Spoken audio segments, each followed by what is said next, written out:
I signed the papers. Without hesitation, I signed them. The police officer slid the statement across the kitchen table, and I put my name on the line that would destroy an innocent woman's life. I believed my son. I believed Andrew when he showed me the bank statements, the ATM photos, the transfer records. I believed him when he said Rachel had been stealing from us for months. I believed him when he said she'd killed my wife to cover it up. I was a fool. Catherine had been gone for 3 weeks when it all fell apart. 3 weeks of grief so thick I could barely breathe. 3 weeks of my son holding me up, handling the details, being the man I'd raised him to be. 3 weeks before I learned that the real killer had been sitting beside me at the funeral, holding my hand, whispering that everything would be okay. But I'm getting ahead of myself. Let me start where I should have started back then with the truth. My wife, Catherine, died on a Tuesday morning in October. We'd been married 41 years. She had a heart condition, dilated cardiomyopathy, the doctors called it. Big words for a weakening heart. For 2 years, we'd had Rachel, a private nurse, coming to the house 5 days a week. She monitored Catherine's medications, took her vital signs, made sure she was eating right, exercising within limits. Rachel was more than a nurse. She became Catherine's friend. They'd laugh together in the sunroom, talking about Rachel's college classes. She was getting her nurse practitioner degree at night, and Catherine's garden, which Rachel helped maintain. I trusted Rachel completely. She was competent, caring, and Catherine adored her. When Catherine smiled at Rachel's arrival each morning, that was enough for me. Andrew, my son, lived 2 hours away in Chicago. He'd started some kind of investment consulting firm 3 years back. He didn't visit often, maybe once every 2 months, but he called every Sunday like clockwork. Catherine always lit up when she talked to him. Her boy, our only child, 32 years old, sharp as a tack, doing well for himself. Or so I thought. That Tuesday morning, I'd gone to the hardware store to pick up supplies for fixing the back deck. Catherine was feeling good that week, strong enough that I felt comfortable leaving her alone for an hour. Rachel wasn't scheduled that day. When I came back, bags in hand, I found Catherine in the bedroom. She was lying on the bed, eyes closed, peaceful. For a moment, I thought she was napping. Then I saw the stillness, the complete, absolute stillness that meant she was gone. I called 911. I called Andrew. Everything after that was a blur of paramedics. Questions, forms, decisions I couldn't make. Andrew arrived within 3 hours, driving straight from Chicago. He held me while I cried. He handled the funeral arrangements, the notifications, the endless paperwork that death demands. The preliminary cause was heart failure, expected given her condition.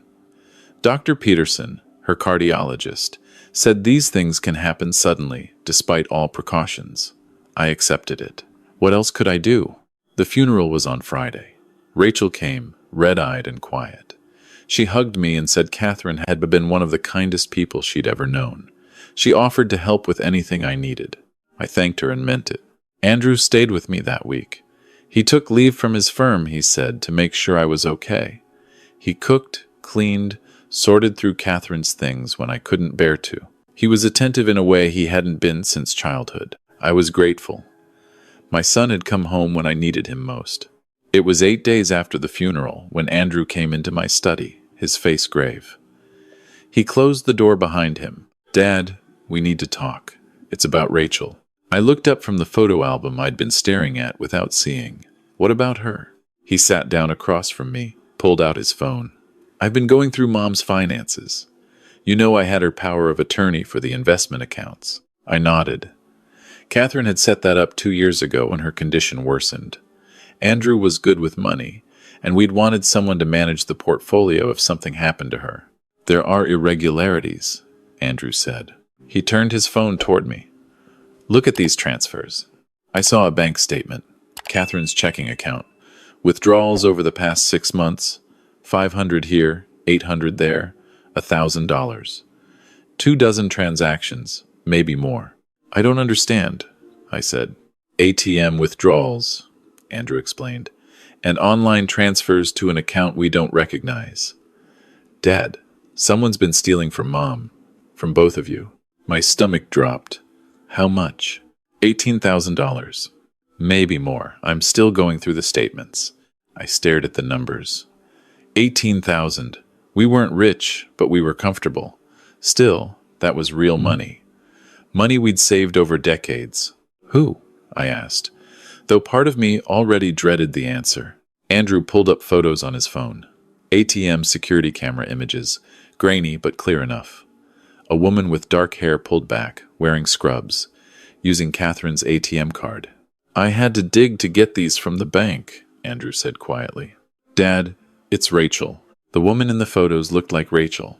Same build, same hair, same scrubs she always wore. There's more. Andrew swiped through more images. Bank transfer screenshots showing money moved from Catherine's account to one listed under R. Morrison, Rachel's last name. I felt sick. Rachel wouldn't... I know it's hard to accept, Andrew said. I didn't want to believe it either. But look at the timeline.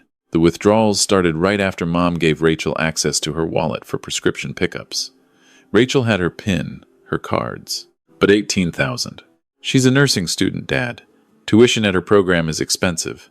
I looked it up, and she's a single mother. I'm not saying that excuses it, but people do desperate things when they're struggling. I looked at the photos again. The woman's face was partially turned from the camera, but it looked like Rachel. The scrubs were identical to what Rachel wore. We need to call the police, Andrew said. Wait, my mind was spinning. We should talk to her first. Maybe there's an explanation. Dad, if we confront her, she'll destroy evidence. We need to report this now, while we have documentation. Andrew's voice was firm but gentle. I know you liked her. Mom liked her. But facts are facts. I wanted to argue. Rachel had been so good to Catherine, so patient and kind. But I was looking at bank statements, ATM photos, transfer records. What explanation could justify this? There's something else, Andrew said, his voice dropping. I've been thinking about the timing. Mom died on a Tuesday. Rachel wasn't scheduled that day, but what if she came anyway? What if Mom confronted her about the missing money? Andrew, that's a serious accusation. I know, but Dad, Rachel has access to Mom's medications. She knew exactly what Mom took, when she took it, the dosages. If someone wanted to make a heart attack look natural, the room tilted. You're saying Rachel killed your mother? I'm saying we should ask the police to investigate. That's all. Let them look at the medical records, the timeline, the financial trail. If Rachel's innocent, the investigation will prove it. But the seed was planted. Rachel had motive covering up theft. Rachel had means access to medications. Rachel had opportunity. She knew our schedule, had a key to the house. You really think she could have? I couldn't finish the sentence. Andrew reached across and gripped my hand. I think we owe it to Mom to find out the truth. 2 hours later, 2 detectives sat in my living room. Andrew laid out everything. The bank statements, the ATM photos, the transfers, the timeline. He was calm, methodical, devastating. The detectives took notes, asked questions, examined the documents Andrew had prepared. We'll need to bring Miss Morrison in for questioning, one detective said. Mr. Caldwell, we'll need your statement about her access to your wife's financial information. I gave it. I told them Rachel had helped Catherine manage bills when her condition worsened. I told them about the medications, the access, the trust we'd placed in her. My voice sounded hollow, like it belonged to someone else. They arrested Rachel the next morning at her apartment. I wasn't there, but Andrew told me about it later. She'd been stunned, confused, insisting it was a mistake. They'd found Catherine's old ATM card in Rachel's work bag. Andrew had been right about that, too. The news covered it briefly. Local nurse arrested in elder fraud. Possible homicide investigation. I stopped reading after the first paragraph. Andrew stayed another week. He helped me change the locks. Rachel had keys, after all. He set up new bank accounts. He found a grief counselor for me, though I couldn't imagine talking to a stranger about the betrayal that cut deeper than the loss. You did the right thing, Andrew assured me one night over dinner. I know it's hard, but you protected Mom's memory. You made sure there would be justice. I wanted to believe him. I needed to believe him. Rachel's lawyer tried to contact me. I didn't take the calls. What could she possibly say? The evidence was overwhelming. Andrew had shown me everything, walked me through every transaction, every photo, every damning detail. 3 weeks after Catherine's death, 16 days after Rachel's arrest, my doorbell rang at 9 in the morning. I opened it to find Dr. Peterson standing on my porch, looking like he hadn't slept. "Thomas, I need to talk to you," he said. "It's about Catherine." I let him in, offered coffee. He refused. "I've been reviewing Catherine's medical records, doctor," Peterson said, sitting on the edge of my couch. "Something's been bothering me since she died. The timing, the presentation. I requested the autopsy report. My throat tightened. "And? Catherine didn't die of natural heart failure," he said quietly. "The toxicology report came back yesterday. There were elevated levels of digoxin in her system. Significantly elevated. Digoxin. Catherine took that for her heart condition. A common medication, carefully dosed. Elevated how much?" I asked. "Toxic levels. Someone gave her approximately 3 times her prescribed dose over the days leading to her death. It's what we call chronic digitalis poisoning. It mimics natural heart failure, but the accumulation is deliberate." The room went cold. "Rachel, that's why I'm here." Dr. Peterson leaned forward. "Thomas, I've reviewed Catherine's medication logs from the past 6 months. Rachel documented every single dose, every day she was here. The logs are meticulous. And here's what bothers me. The digoxin doses are precisely correct. 0.25 milligrams daily, never varying. Rachel's records are perfect. I don't understand. Catherine died on a Tuesday. Rachel wasn't scheduled Tuesdays. She hadn't been to your house for 4 days before Catherine died. But according to the autopsy, the toxic accumulation happened in the 72 hours before death. Whoever poisoned Catherine did it when Rachel wasn't here." My mind raced. "Then who?" "I don't know. But Thomas, there's more." I called the pharmacy where Catherine's prescriptions were filled. Her last digoxin refill was picked up 10 days before she died. The pharmacy has security footage. It wasn't Rachel who picked it up. Who was it? Dr. Peterson pulled out his phone, showed me a security camera still. A man in a business suit at the pharmacy counter, holding a prescription bag. "Andrew, your son told the pharmacy he was picking up his mother's medication to save you the trip, doctor," Peterson said. "That's not unusual. Family members do it all the time. But Thomas, I never sent a refill prescription. Catherine had a 3-month supply. She shouldn't have needed a refill." I stared at the photo. Andrew, smiling at the pharmacy technician, Catherine's medication bag in hand. There must be a mistake." "I've already contacted the police," Dr. Peterson said. "I wanted to tell you first, before they arrive. I'm sorry. I know this is unthinkable." It was unthinkable. Andrew was my son. He'd held me while I grieved. He'd helped with everything. He'd been the one to discover Rachel's theft. Rachel's theft. "The bank records," I said slowly. "The ATM photos." Andrew showed me. "I can't speak to that," Dr. Peterson said. "But I can tell you that Rachel Morrison has been caring for cardiac patients for 8 years without a single complaint. I've worked with her on 3 of my patients. She's one of the most conscientious nurses I know." The police arrived 20 minutes later. Different detectives, this time investigators from the district attorney's office. They asked me to walk through everything. Catherine's death, Andrew's discovery of the theft, the evidence he'd presented, Rachel's arrest. "Mr. Caldwell, when did your son arrive after your wife's death?" one detective asked. 3 hours after I called him. Maybe 3.5. "And he stayed with you?" "For a week. Then he went back to Chicago, but he came back after Rachel was arrested. He's been staying with me on and off." The detective exchanged a look with her partner. "Mr. Caldwell, we need you to think carefully. During the week your son stayed with you after the funeral. Did he spend time alone in the house? Did he have access to your wife's personal effects, her computer, her financial documents?" "Of course. I couldn't face going through her things. Andrew handled most of it. He was trying to help." Another look between the detectives. "We need to be direct with you," the first detective said.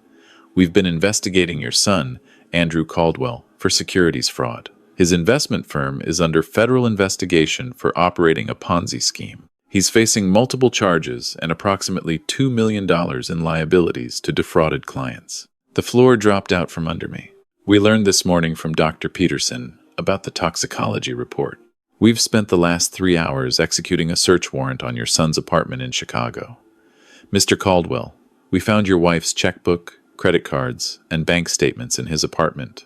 We found video editing software on his laptop with project files labeled ATM, footage, and bank transfers. And we found an empty prescription bottle for digoxin with a dosage of 0.75 milligrams, 3 times your wife's prescribed dose. I couldn't breathe, couldn't think. We believe your son poisoned your wife to access her financial accounts. He had power of attorney over her investment portfolio, approximately $400,000. He'd already drained that account to cover his business losses. When your wife died, he needed to access the remaining accounts in your name. He needed to eliminate Rachel because she would have noticed the missing funds and the medication discrepancy. So he framed her using falsified bank records and manipulated ATM images.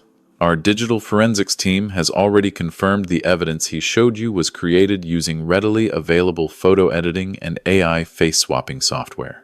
No, I said, but it came out as a whisper. Your son is being arrested as we speak, the detective said gently.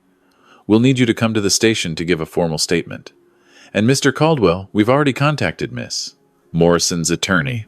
The charges against her are being dropped immediately. I sat in that police station for 6 hours, giving my statement, answering questions I could barely comprehend.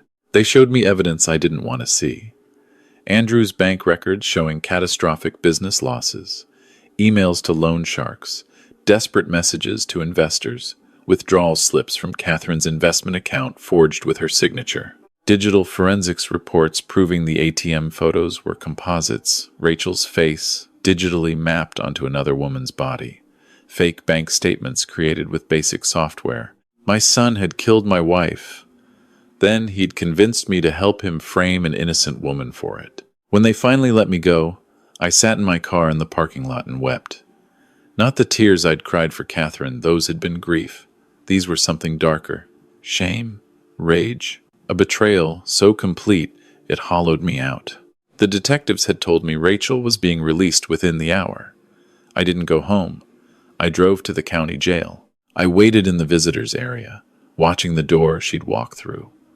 When she appeared, escorted by a guard, she looked smaller than I remembered. Thinner, her hair was dull, her face drawn. 16 days in jail. 16 days, because I'd believed my son over her. She saw me and stopped. Rachel, I said, standing. I don't. Her voice was flat. Whatever you're going to say, just don't. I need to apologize. I need to... You need to? She laughed, a harsh sound I'd never heard from her. You need to apologize so you feel better? Do you have any idea what you've done to my life? I didn't answer. What could I say? I lost my job, Rachel said. The nursing board suspended my license pending investigation. My daughter had to leave her school because kids were bullying her about her mom, the murderer. I spent 16 days in jail, Thomas. Do you know what happens to people accused of killing elderly patients in jail? Rachel, I didn't know. You didn't ask, her voice rose. You didn't question your son even once. You didn't think, for 1 second, that maybe the woman who cared for Catherine for 2 years, who loved her like family, might deserve the benefit of the doubt. You just signed the papers and watched them take me away. She was right. God help me. She was right about all of it. I'm sorry, I said. I know it's not enough. I know I can't undo what I've done, but I'm going to make this right. Whatever it takes. You can't make this right, Rachel said quietly. My reputation is destroyed. My daughter's childhood is scarred. My career might be over even after the charges are dropped. You trusted your son over me because I'm just the hired help. You believed the worst of me without evidence because it was easier than believing your son could be a monster. I was wrong about everything. I'll testify. I'll go to the media. I'll tell everyone. I don't want your testimony. I don't want your help. She turned toward the door. Stay away from me, Thomas. You and your family have done enough damage. She left. I stood there in the empty visitor's room, holding the apology I thought might matter. Andrew was arraigned 3 days later. The charges read like a nightmare. First-degree murder, elder abuse, fraud, evidence tampering, obstruction of justice. The prosecutor laid out a timeline that made my stomach turn. Andrew had been embezzling from his firm for 18 months. When clients started demanding returns, he'd turned to Catherine's investment account. When that ran dry, he needed her dead to access the remaining marital assets. He'd researched digoxin poisoning for weeks, learning exactly how to dose it to mimic natural heart failure. He'd come home that Tuesday morning. He'd let himself in with the key Catherine had given him years ago. He'd found her in the sunroom, reading, and he'd made her tea, just like he used to as a boy. The tea had contained the final, fatal dose of digoxin. He'd stayed with her until she started feeling faint, then helped her to bed. He'd been sitting beside her, holding her hand, when she died. Then he'd driven back to Chicago, waited for my call, and driven back to play the grieving son. The framing of Rachel had been calculated. He'd stolen Catherine's ATM card weeks earlier, created fake withdrawal records using AI-generated images of Rachel, fabricated bank transfers that never existed. He'd planted Catherine's old ATM card in Rachel's work bag when she came to the funeral. He'd researched her life, knew she was a struggling single mother, knew she had student loans, knew the story of financial desperation would be believable. In court, he showed no remorse. His lawyer tried to negotiate a plea. Andrew refused.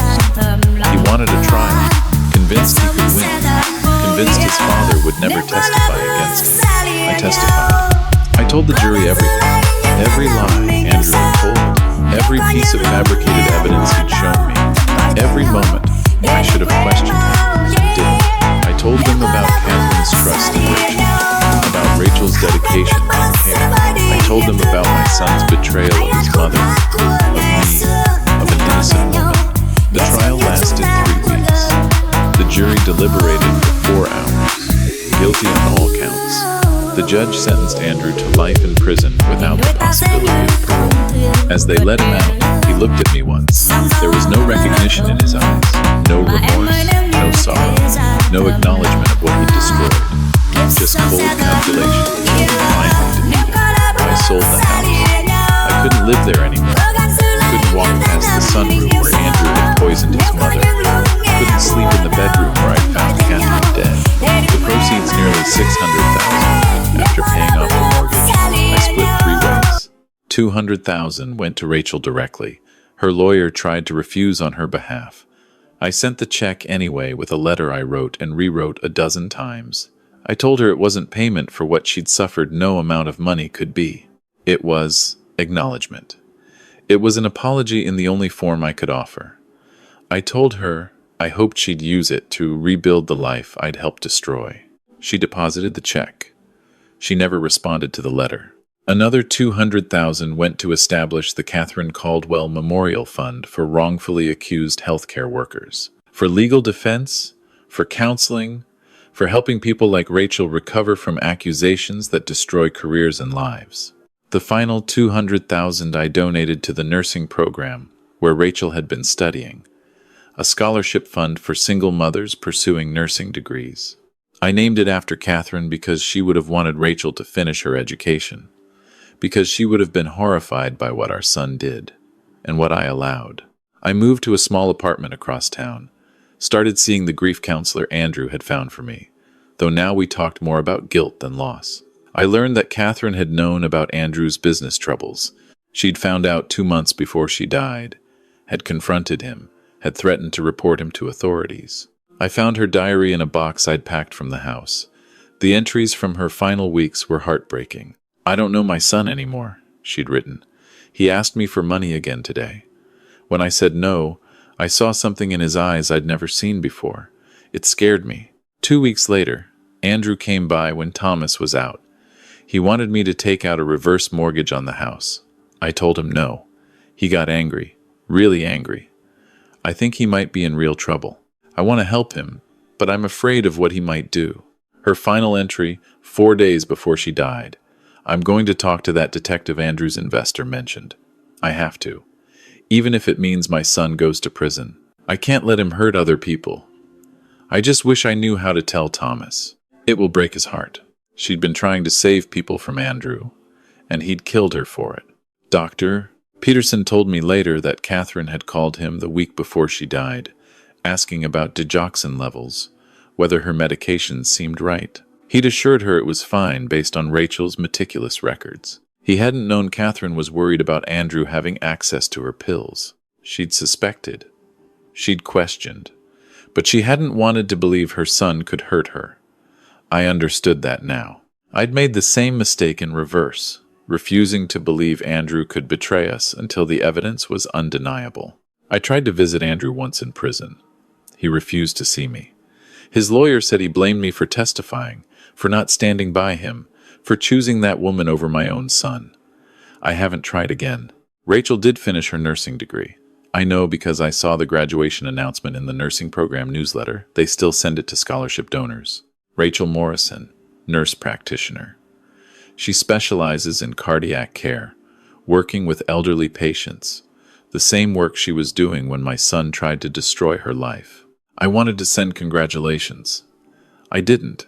She'd asked me to stay away, and I owed her that much. Sometimes I wonder if she thinks of Catherine. If she remembers the mornings in the sunroom, the garden they tended together, the friendship they'd built, or if those memories are poisoned now by what came after. I think of Catherine every day. Not just my wife of 41 years, but the woman who tried to do the right thing, even when it meant betraying her son. The woman who trusted Rachel completely, who would have been devastated to know I'd thrown that trust away so easily. 3 years have passed. The apartment I live in is small, quiet, anonymous. I volunteer at a legal aid clinic now, helping elderly people review powers of attorney, flagging financial abuse. I've learned more about elder fraud than I ever wanted to know. I've learned how common it is for family members to be the perpetrators, how children steal from parents, convince them to sign over assets, manipulate them in their vulnerability. I've learned how easily people believe the worst of caregivers, of nurses, of the people who do the hard work of caring for our elderly. How quick we are to trust blood over evidence, family over character. The detective who worked Rachel's case told me something I think about often. Family blindness, she called it. The inability to see the people we love for who they really are. The willingness to accept any explanation, believe any story, rather than face the truth that someone we love could do something monstrous. I had family blindness. I chose to believe my son because accepting that he was a killer meant accepting that I'd failed as a father, that I'd raised someone capable of murdering his own mother. It was easier to believe Rachel, someone I'd known for 2 years, someone who'd cared for my wife with genuine compassion, was a thief and a killer. I was wrong, and an innocent woman paid the price for my willingness to be blind. The clinic where I volunteer had a case last month. An elderly woman whose daughter was accused of stealing her jewelry by a caregiver. The family wanted to press charges immediately. I asked them to wait, to verify, to look at the evidence carefully before destroying someone's life. They were angry with me, called me naive, said I was being manipulated. But they waited. And a week later, they found the jewelry in a storage unit the daughter had rented. The caregiver had been telling the truth. I don't know if I saved that caregiver from what Rachel went through. Maybe I just delayed the inevitable, but I tried. It's all I can do now, try to stop others from making my mistake. I see Rachel sometimes. The city isn't that big, and we still move in some of the same circles, medical conferences where I volunteer, community health events. We don't speak. She looks through me like I'm not there. I deserve that. Last month, I saw her at a hospital fundraiser. She was being honored for her work with cardiac patients, for developing a program that helps elderly people manage complex medication regimens. She gave a speech about the importance of advocacy, of listening to patients, of building trust. My patients trust me with their lives, she said. That trust is sacred. It's the foundation of everything we do in healthcare. When that trust is broken, whether by a system that fails to protect vulnerable people or by individuals who exploit it, the damage extends far beyond one person. It destroys faith. in the very relationships that keep people alive. She didn't look at me while she spoke, but I felt every word like a blade. After the ceremony, I left. I didn't try to approach her, didn't try to offer congratulations she wouldn't want. I just left. I went home to my small apartment and sat with the photo album I'd kept. Pictures of Catherine, of Andrew as a boy, of the family we'd been. I used to look at these photos and see happy memories. Now I see warning signs I missed. Andrew's smile that never quite reached his eyes. The way he stood slightly apart in family photos. The distance in his expression when Catherine tried to hug him. Or maybe I'm seeing things that weren't there. Rewriting history to explain the inexplicable. Maybe he was just a normal child who grew into a monster. Maybe there were no signs. Maybe I couldn't have known, but I could have questioned. I could have verified. I could have given Rachel the benefit of the doubt I gave my son so freely. I signed those papers without hesitation. I believed Andrew without proof. And when the truth came out, when I learned what my son had done, I understood something fundamental about myself. I had chosen comfortable lies over uncomfortable truths. I had chosen easy answers over hard questions. Rachel was right. I can't make it right. I can't give her back the 16 days she spent in jail, or her daughter's stolen peace, or the career she had to rebuild from ashes. I can't restore Catherine to life or undo the years Andrew will spend in prison. All I can do is carry the weight of what I did. All I can do is try, however imperfectly, to stop others from making the same mistake. I believed him. I believed my son when he said Rachel had killed my wife. I was wrong, and every day I wake up and face that wrongness. Every day I look in the mirror and see a man who helped send an innocent woman to jail. Every day I remember Catherine's trust in Rachel and my betrayal of both of them. Some mistakes can't be unmade. Some apologies can't be accepted. Some damage is permanent. I live with that now. It's all I can do. But if you're reading this, if you're facing a situation where someone you trust is accusing someone you barely know, please don't be me. Don't sign the papers without asking questions. Don't believe family over facts just because blood should mean something. Verify. Question. Demand proof, real proof, not manufactured evidence that confirms what you want to believe. Because once you sign those papers, once you set that destruction in motion, you can't take it back. I learned that the hardest way possible. Don't make my mistake.